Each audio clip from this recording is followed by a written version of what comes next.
అతన్ని ఊరి కొత్తను కొట్టారు, పడుకుంటే కొట్టారు, తలెత్తి చూస్తుంటే కొట్టారు, ఎదురు మాట్లాడితే కొట్టారు, ఎదురించి నిలబడ్డంత కొట్టారు.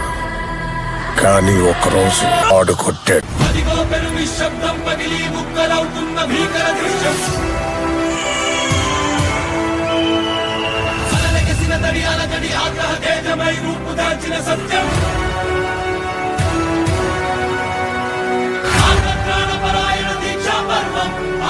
స్తమించడానికి సమాయత్తమవుతున్నాడు. ఉరుముల పిడుగుల ఊరేగింపు ఉద్యమించడానికి సిద్ధంగా ఉంది. అతని రాక పట్ల వెళ్ళు విధి కూడా కంపించింది.